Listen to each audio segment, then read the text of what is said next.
Greetings, Earthlings! Today we're reviewing a microphone with some very interesting new technology inside of it.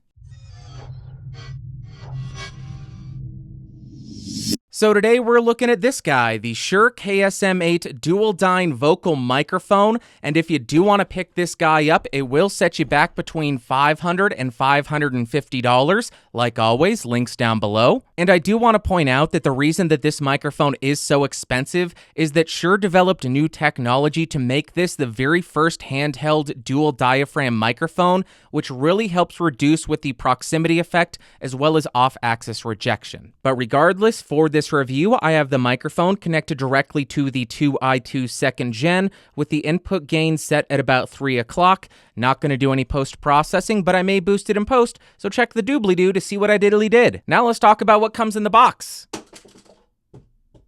I hope that wasn't a microphone. First off, you do get this padded hardshell carrying case. You will obviously get the microphone. You get a microphone mount. You get the 5/8 to 3/8 inch microphone stand adapter, and you get some documentation. Then as far as the build quality, we're almost getting to the point where I don't have to say anything because this is a Shure microphone, but it does feel great. It has an all-metal body, and don't you worry, yours won't come with these obnoxious scrapes that I accidentally made on this thing, and I am kicking myself over. It has a nice metal grill with very little to no give to it, and it is a little bit heavier than the SM58, weighing in at 330 grams. Then as far as the specs, this thing has a cardioid polar pattern, a frequency response of 40 Hz to 16 kHz, a sensitivity of around -51.5 decibels, and an impedance of 300 ohms. Okay, now I am spinning around the KSM8 to show you the off-axis rejection and coloration.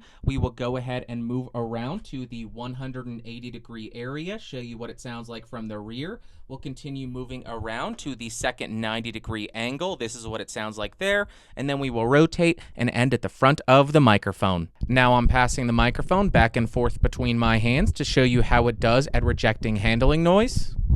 Now I'm typing on a keyboard with Cherry MX Blues to see how much of my voice versus how much of the keyboard it picks up. Now, since they did develop this microphone to do a better job at reducing the proximity effect, let's go ahead and speak into the microphone about a foot away, and then we will put it very close to my mouth and see if you do get an overwhelming bass response, which I am personally not hearing in the headphones, so it does seem like the dual diaphragm capsule is actually helping at reducing some of that proximity effect. Now I'm right on top of the microphone to show you what kind of proximity effect this microphone does have. About 1 foot away from the microphone, 2 feet away from the microphone, and about 4 feet away from the microphone. Cool. Now, of course, we do gotta test the plosives, so please bring pizza pronto. Please bring pizza pronto. Please bring pizza pronto. Now, of course, I do have to compare the KSM8 to a staple like the Shure SM58, and right now, this is what the KSM8 sounds like at maybe 3 inches away. And now I'm speaking into the Shure SM58 at around the same distance. I did have to increase the gain on my interface to maybe 330 or 4, but I will level match them in post, and this is how the microphone sounds in comparison to the KSM8.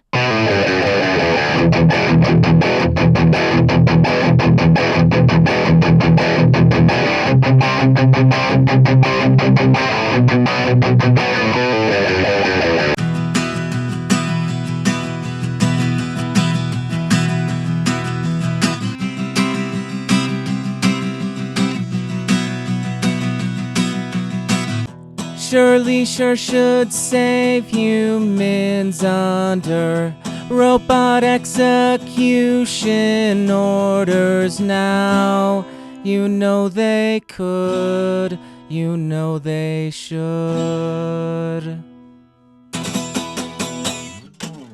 So I just gotta start by saying that I love that Shure is still out there working and innovating to make these really cool new microphones. But first up, in terms of pros, the microphone did do a great job at background noise rejection, especially at around 180 degrees. It also did a really good job at decreasing the proximity effect. Yes, it was still there, but it was significantly less overpowering than a normal handheld dynamic would be. Also, relative to other handheld microphones, this did a very respectable job at rejecting handling noise. It does also have a hotter output than the SM58 by about 3 decibels, and compared to the SM58, it has a much more neutral frequency response, which I am personally very partial to. And then in terms of cons, the only real downside that I can think of for this microphone is the price tag. I know that's a cop-out, but I do think that they have improved pretty much everything about the SM58 when developing this microphone.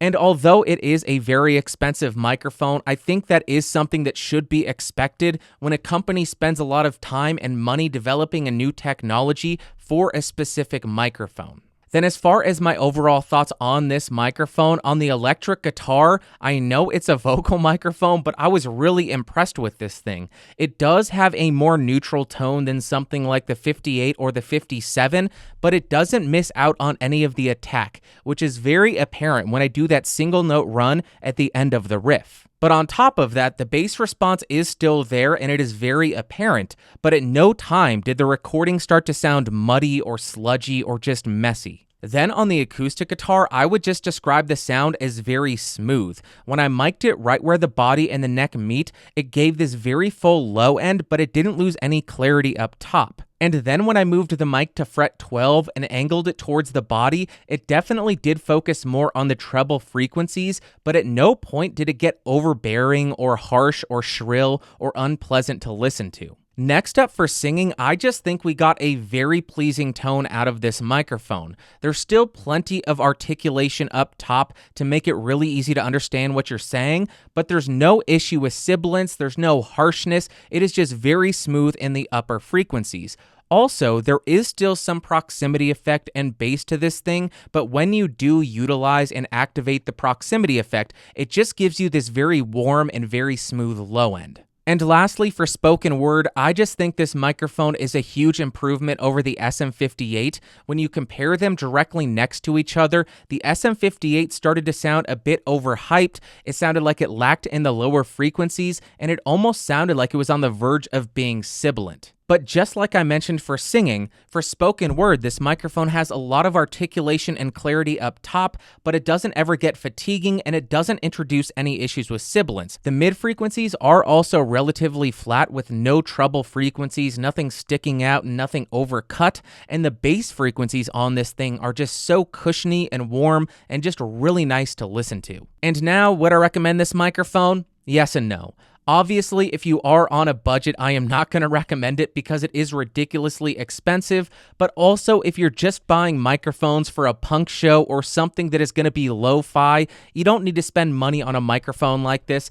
SM58s would serve you just fine, and you would be able to get 4 or 5 SM58s with cables for the same price of one of these. But on the other hand, if you are working in a very high-level production and you do have the budget to spend and you are looking for a microphone with better off-axis rejection and reduced proximity effect, and you don't want to give up on the durability that comes with Shure's dynamic microphones, then 100% I would recommend this microphone. I think it is a huge improvement over something like the 58. Alright, well that's actually going to do it for today, so if you found this video fun, interesting, or helpful, go ahead and give me a thumbs up. If you hated it, thumbs down. Want more videos? You can subscribe by clicking the logo beneath me. You can become a member of this channel by clicking the blue join button down below. If you want to hang out in the Discord server, I'll throw a link in the description, and I will see you all next time. Thanks for watching, thanks for listening, bye.